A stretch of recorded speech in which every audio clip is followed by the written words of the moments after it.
विद्यार्थी मित्रांनो, आपण नित्यनेमाने जी प्रार्थना घेतो त्या प्रार्थनेसाठी आपण सर्व जमलेलो आहे आणि आपण रोज काही ना काहीतरी विषयावर आपण एक विचार मंथन करावा. प्रत्येक बाबीमध्ये प्रत्येकाचे विचार वेगवेगळे असू शकतात किंवा त्याच्यामध्ये मतभिन्नता असू शकते, कारण की आपण कृपया बंदच करावा. आपल्याला हवा येण्यापेक्षा विचारांची देवाणघेवाण होणं महत्वाचं आहे. तर आता जे आपल्या विभागामध्ये एक नव्याने एक जी आर आला होता 5 ऑगस्टला. 5 ऑगस्टच्या जी आर मध्ये शासनाने वसतिगृहाच्या बाबतीत काही नियम तयार केले होते आणि त्याच्यामध्ये एक वयाची अट घातली होती की वय वर्ष 26 वर्षापर्यंत वसतिगृहामध्ये प्रवेश असावा. आपल्याकडे साधारणतः आदिवासी विकास विभागामार्फत 3 योजना चालतात. इयत्ता 12वी पर्यंत आपल्याकडे आश्रमशाळा नावाची गोष्ट आहे. आश्रमशाळेमध्ये आदिवासी विकास विभाग असा प्रयत्न करते की एकही आदिवासी विद्यार्थी कोणीही शिक्षणापासून वंचित राहू नये. त्यासाठी इयत्ता 12वी पर्यंत आश्रमशाळांची व्यवस्था आहे. आश्रमशाळांसोबतच इंग्लिश मिडियमचं पण शिक्षण घेता यावं म्हणून एकलव्य मॉडेल स्कूल चालू झालेले आहे, इंग्लिश मिडियम स्कूल चालू झालेले आहे. ते इयत्ता 6वी नंतर आणि इयत्ता 8वीच्या नंतर प्रवेश मिळतो. त्याच्यामध्ये दर्जेदार शिक्षण देण्याचा प्रयत्न चांगले शिक्षक अपॉइंट केलेले आहेत. आणि दुसरी गोष्ट वसतिगृह व्यवस्था आहे. आता वसतिगृह व्यवस्थेमध्ये तुम्हाला हेही लक्षात येत असेल की इयत्ता 8वी ते 10वी याला प्री मॅट्रिक म्हणतो. प्री मॅट्रिक मध्ये आपल्याकडे ऍडमिशनची जी टक्केवारी आहे तर ती टक्केवारी एकूण वसतिगृहाच्या क्षमतेच्या फक्त 10% आहे. म्हणजे 8वी ते 10वी साठी आपल्याकडे जर 75 विद्यार्थ्यांची क्षमता असेल, एवढ्या दूर गेला तर ते ऐकू येणार नाही. त्यामुळे तर जवळ तर म्हणजे आमचा आवाज पण आला पाहिजे सर त्याच्यामध्ये. तर वसतिगृहामध्ये 75 समजा विद्यार्थ्यांची प्रवेश क्षमता आहे तर त्याच्यामध्ये 10% म्हणजे फक्त 8 जागा होतात. ज्युनियर साठी 25% आहे. 25% म्हणजे 19 जागा होतात आणि उर्वरित 65% जागा असतात त्या मग युजी आणि पीजी साठी पदवी अभ्यासक्रमासाठी राखून ठेवलेल्या आहेत. तर अशी ही व्यवस्था. आता याच्यामध्ये आपल्याला एक प्रश्न पडतो की मग प्री मॅट्रिक साठी आणि ज्युनियर साठी जागा का फरक कमी ठेवला वसतिगृहामध्ये? तर साधारणतः वसतिगृह व्यवस्था ही उच्च शिक्षणाची व्यवस्था आदिवासी विद्यार्थ्यांना व्हावी या हेतूने हे करण्यात आलेलं आहे. कारण इयत्ता 12वी पर्यंत आश्रमशाळांची व्यवस्था आहे, मॉडेल स्कूल्स आहेत, एकलव्य स्कूल आहे, ती व्यवस्था असल्यामुळे शहरामध्ये जी उच्च शिक्षणाची व्यवस्था व्हावी ती 12वीच्या नंतरचा साधारणतः विचार करण्यात आला आहे. परंतु सोबतच काही विद्यार्थ्यांना इयत्ता 8वी पासूनच बाहेर जावं असं वाटतं, चांगल्या ठिकाणी जावं अशी इच्छा असते. त्यामुळे काही टक्का 10% जागा एकूण प्रवेश क्षमतेच्या 10% जागा प्री मॅट्रिक साठी ठेवलेल्या आहेत आणि ज्युनियर साठी 25% जागा ठेवलेल्या आहेत. आता या पलीकडेही काही विद्यार्थ्यांना वसतिगृहामध्ये प्रवेश भेटत नाही, त्यांच्यासाठी स्वयं नावाची योजना आहे, पंडित दीनदयाल उपाध्याय योजना. त्याला स्वयं योजना म्हणतात. स्वयं योजना काय आहे तुम्हाला जर कल्पना नसेल तर मी तुम्हाला सांगतो की ज्यांना वसतिगृहामध्ये प्रवेश मिळत नाही अशा वसतिगृहासाठी विद्यार्थ्यांनी बाहेर राहून त्याचा रूमचा खर्च, खाण्याचा खर्च भागवता यावा म्हणून ही स्वयं योजना आहे, पंडित दीनदयाल योजना. तर ही योजना मात्र तालुका स्तरावर जे विद्यार्थी प्रोफेशनल कोर्सेससाठी आहेत, व्यावसायिक अभ्यासक्रमामध्ये शिक्षण घेतात त्यांच्यासाठीच आहे, बाकी अन्य वर्गांसाठी नाही. पण जिल्हा स्तरावरती इयत्ता 12वी नंतरही आहे, म्हणजे पदवी अभ्यासक्रमामध्ये शिक्षण घेणाऱ्या विद्यार्थ्यांसाठी सुद्धा ही योजना आहे. या योजनेचं मग स्वरूप काय? आता जसं वसतिगृहामध्ये तुम्हाला माहिती आहे वसतिगृहामध्ये प्रवेश भेटल्यानंतर आपल्याकडे साधारणतः विद्यार्थी मित्रांनो ही शैक्षणिक डीबीटी मिळते. शैक्षणिक डीबीटी पहिल्यांदा ही भेटत होती इयत्ता 8वी ते 10वी साठी 3200 रुपये, ती वाढून 2025 मध्ये ती 4500 रुपये झालेली आहे. नंतर ज्युनियर साठी 4000 रुपये भेटत होते, ते वाढून 5000 रुपये झालेले आहेत. पदवी अभ्यासक्रमाकरिता 4500 रुपये भेटायचे 2025 पर्यंत, ते आता वाढून 5700 रुपये झालेले आहेत. शैक्षणिक डीबीटीची गोष्ट करतो मी. आणि नंतर वैद्यकीय व अभियांत्रिकी, म्हणजे कोणीतरी मेडिकलला असेल आणि इंजिनिअरिंगला असेल त्यांना पहिल्यांदा 6,000 रुपये भेटायचे, त्यांना आता 8,000 रुपये भेटतात. ही झाली शैक्षणिक डिबीटी. याच्या व्यतिरिक्त जो मासिक निर्वाह भत्ता भेटत होता, पहिल्यांदा आपल्याकडे तालुका स्तरावर 500 रुपये भेटायचे, ते आता झालेले 1,000 रुपये. जिल्हा स्तरावर 600 रुपये भेटायचे, ते झाले 1,300 रुपये. आणि विभाग स्तरावर 800 रुपये भेटायचे, ते झाले 1,500 रुपये. आणि मुलींसाठी 200-300 रुपये अजून अतिरिक्त भेटतात. अशा प्रकारे वसतिगृहामध्ये पण वसतिगृहात प्रवेश असताना ही योजना लागू आहे. याच्यामध्ये तुम्हाला शैक्षणिक डीबीटी मिळते आणि नंतर दुसरं मिळतं समीक्षी, काय मिळतं, निर्वाह भत्ता. निर्वाह भत्ता तुमच्या म्हणजे साबण, तेल, दंतमंजन हे वगैरे खरेदी करण्यासाठी ती योजना आहे.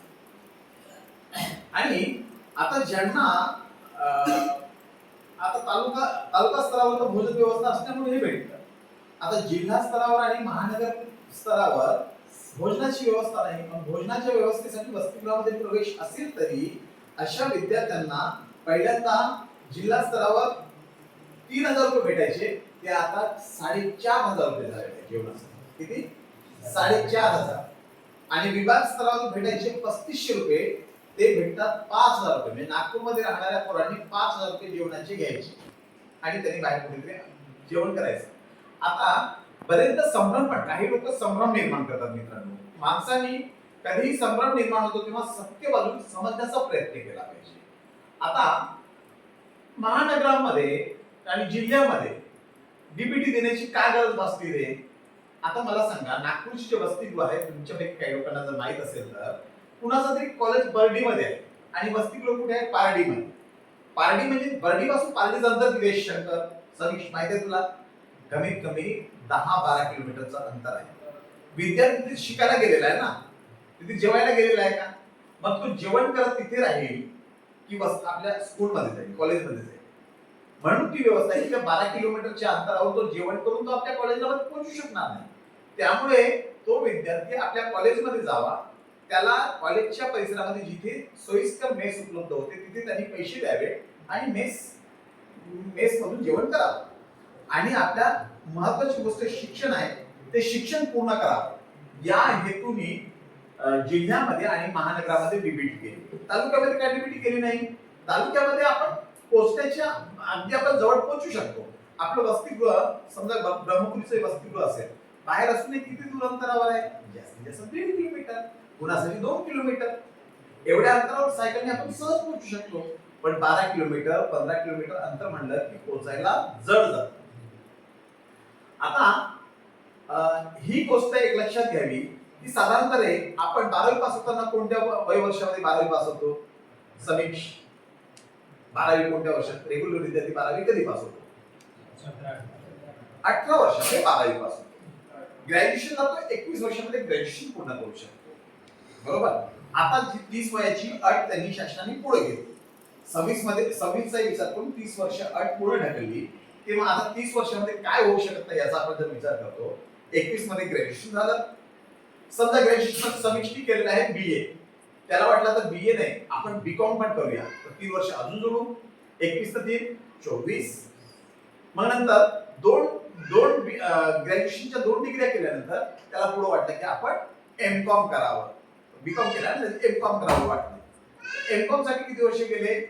2 वर्ष. म्हणजे 24 झाले 26.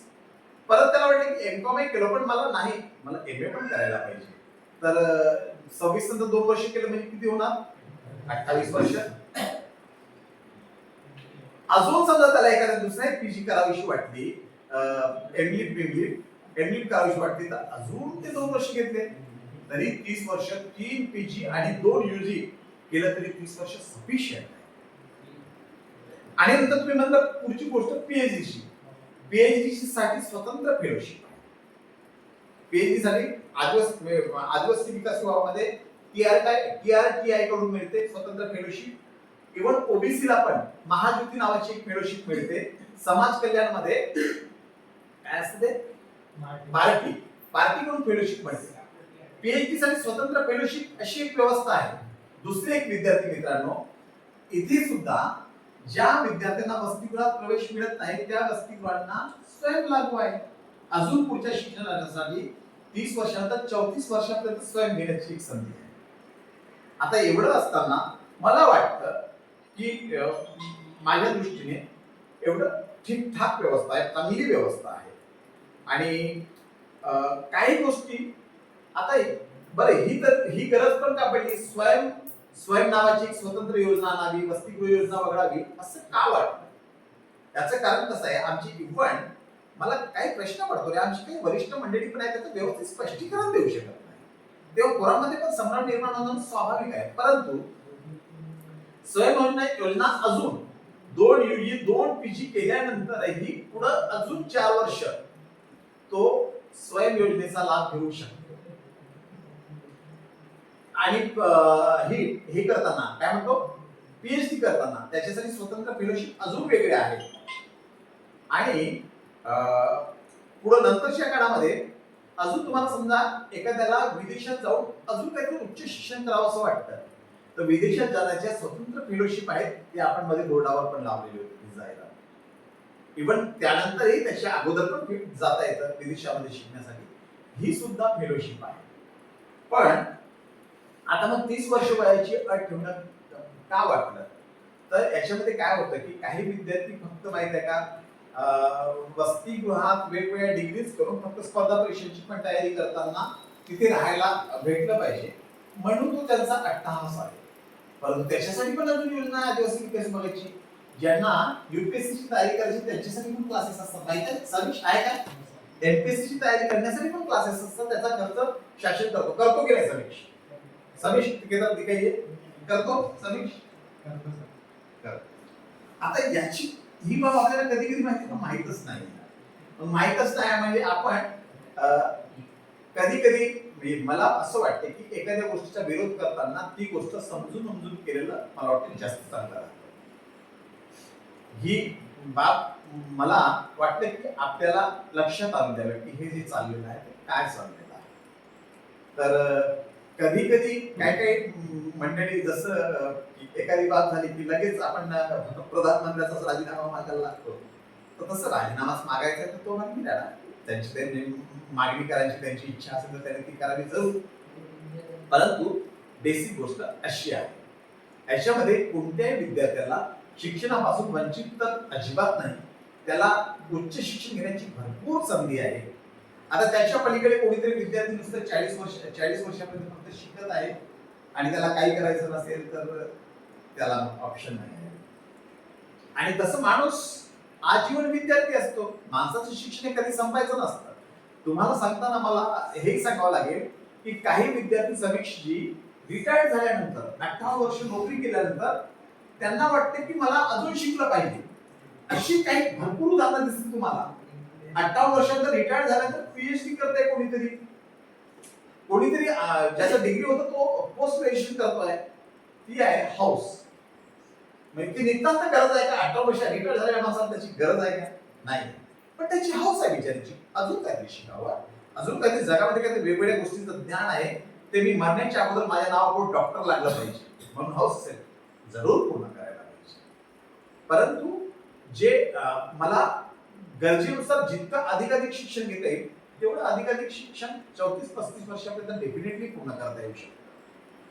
आणि त्याच्याही पलीकडे मग शिक्षण पूर्ण कमी, आता 35 वर्षानंतर लग्न तर व्हायलाच पाहिजे रे. लग्नच करायचं असेल तर 40 वर्षामध्ये मग कसं लग्न करायचं नाही का? तेव्हा आपण अर्धे बुद्धेच होतो ना, प्रौढ म्हणतो ना आपण त्याला. तारुण्य आपलं जास्तीत जास्त 35 खूप तारुण्य तसं 25च आहे. अजून त्याला अधिकची आपण 10 वर्ष जवळ 35 वर्षापर्यंत तारुण्य, त्याच्यानंतर जवळजवळ तारुण्य समजून असं मला वाटतं. तुला काय वाटतं समीश? तुला तारुण्य किती वर्षापर्यंत असं वाटतं क्रिश? आपण तरुण कोणत्या वर्षापर्यंत असं वाटते? तरी आता किती साधारण तरुण रे, तरुण कधीपर्यंत तू म्हणू शकतो स्वतःला तरुण म्हणून?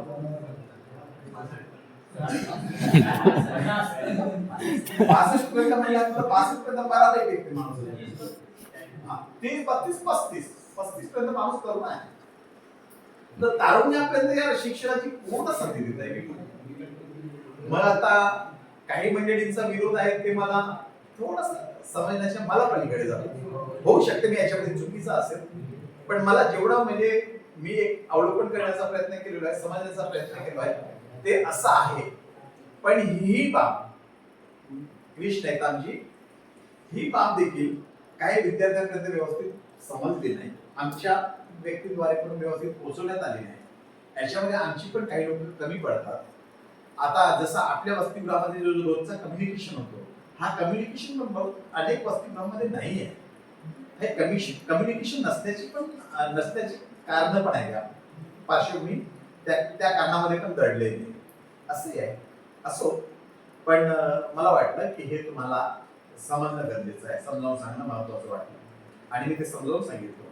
त्याच्यामुळे मला वाटतं की जेवढं आता शासनाने जी सीमारेखा आखून दिलेली आहे ती सीमारेखा पूर्ण शिक्षण घेण्यासाठी 2 UG 2 PG करेपर्यंत देखील पुरेशी आहे. PG साठी स्वतंत्र व्यवस्था आहे, स्वयं नावाची अजून लाभ आहे. एवढं असताना विरोध करण्याचा तुम्हाला मार्ग दिसत. यावर काही प्रश्न असतील तर तुम्ही प्रश्नांचं मी समाधान करण्याचा प्रयत्न करेन. येस. समाज कल्याण विभागाला शिक्षणाची अटी नाही का आपल्या आहे. समाज कल्याण विभागामध्ये वयाची अट 30 है। आप उनका जीआर अभी देख सकते हैं, 30 वयाची अट आहे. म्हणून 26 जेव्हा केलं होतं तेव्हा विभागाने काही लोकांनी विरोध करताना म्हटलं की समाज कल्याणाने 30 ठेवलं, तुम्ही का बरं 26? तर मग त्यांनी लगेच ते बदललं आहे. अजून काही प्रश्न मी तुमचं समाधान जर करू शकलो तर?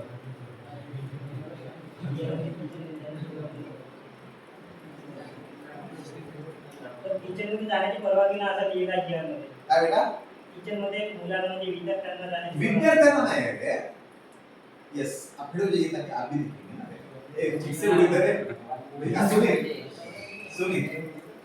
सुनील किचन मध्ये विद्यार्थ्यांना नाही, विद्यार्थ्यांना अगदीच म्हणजे किचन मध्ये जाणं अपेक्षित नाही आहे.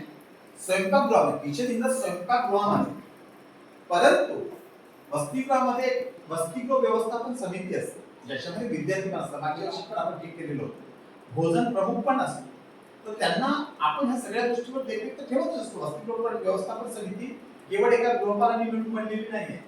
व्यवस्थापन हे सगळ्या बाबीवर लक्ष ठेवण्यासाठी आपली एक समिती आहे. त्याच्यामध्ये आपले 3 पालक देखील आहेत. ह्या सर्वांच्या आपण सर्वजण त्याच्यावर नियंत्रण ठेवू शकतो, सगळेजण नियंत्रण ठेवू शकतो. परंतु काही वसतिगृहामध्ये कसं होतं, जसं मी कुरखेड्याच्या वसतिगृहामध्ये पाहत राहिलेलो आहे, काही विद्यार्थी सरसकट जातात त्याच्यामध्ये आणि कोणीतरी नाही का भाज्या बनवते वेगळ्या स्वतंत्र भाज्या. अरे कुरखेड्यामध्ये काय व्हायचं माहिती आहे, मी जाण्याच्या अगोदर ग्रुप मध्ये आठवड्यातून 2-3 नाही का पार्ट्या बनायची. बनत होते का नाही घराला?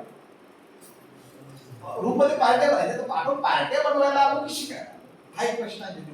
आणि तो जो विषय आहे की किचन रूम मध्ये कोण जावं नाही, त्रयस्थ व्यक्ती म्हणतात. त्रयस्थ म्हणजे बाहेरची व्यक्ती, कोणी आला कोणी गेला त्यांना बंद असं शिकवलं. वसतिगृहामध्ये 75 विद्यार्थी असल्यास आपल्याला 5 ते 6 संगणक असायला पाहिजे. काय असायला पाहिजे? कम्प्युटर संगणकाकडे खराब आहे ना. 5-6 संगणक असायला पाहिजे, बिलकुल असायला पाहिजे. आपले संगणक आहेत तर त्या संगणकाचा वापर, आपले पण संगणक आहेत, 4 संगणक आहेत. आता संगणक आपण जिथे देतो तिथे लोक व्हिडिओज पाहतात नुसते, तर तिथे अभ्यासाचं काय करताना मला कोणी दिसत नाही आहे. नुसते आपण त्याच्यामध्ये बरेच जरी पाहतो, रात्री पण ते रात्रीच्या वेळेस संगणक का बंद करतो? आता बंद करण्याचा निर्णय घेतलेला आहे. टायमिंग दिवसाला आहेच तर, दिवसाला पूर्ण वेळ आहे, दिवसाला तुम्ही पूर्ण वेळ पाहू शकता. पण पाहताना त्याच्यामध्ये नुसते आपण काही व्हिडिओज पाहतोय, आपण मोबाईल मध्ये व्हिडिओज पाहतो, कम्प्युटर मध्ये पण व्हिडिओज पाहतो, त्याला काय असं नाही. ते तर म्हणजे इंटरनेटचा आणि तिथे कम्प्युटरची व्यवस्था, इंटरनेटचा आहे, त्याला जोडलाय ना आपण. इंटरनेटचा आपली व्यवस्था आहे, कम्प्युटर जोडलेला आहे. काय बेटा? जे बंद पडले ते आपण चालू करू रे. ओव्हरऑल सगळ्यांचे याच्यात बोलतोय मी, सगळ्या वस्तूंच्या बाबतीत. आपल्या वस्तूमध्ये जर बंद पडले ते आपण परत सांगतो. अजून पुन्हा एक होता की फेअरवेलला आपल्याला 15,000 देणगी राहील असं भाषण. फेअरवेलला बरोबर. आता सांगितलं ना, त्याच्यामध्ये 15,000 रुपये देणार आहे. मागच्या वर्षी नव्हता का सर? मागच्या वर्षामध्ये आपण नाही केलं, मागच्या वर्षामध्ये आपण नाही केलं. यावेळेस आपण घेऊया, यावेळेस घेऊ. स्पोर्ट्ससाठी 10,000 दिला सर इयर स्पोर्ट्ससाठी 10,000 साहित्यासाठी 10,000 रुपयापर्यंतच्या वस्तू आपल्याला भेटतातच ना. नाही सर 10,000 अरे साहित्य 10,000 रुपयापर्यंत भेटतात, याचा अर्थ 10,000 रुपये संपवणेच पाहिजे असं गरजेचं नाहीये. नाही सर साहित्य म्हणून काय साहित्य अरे, तो आता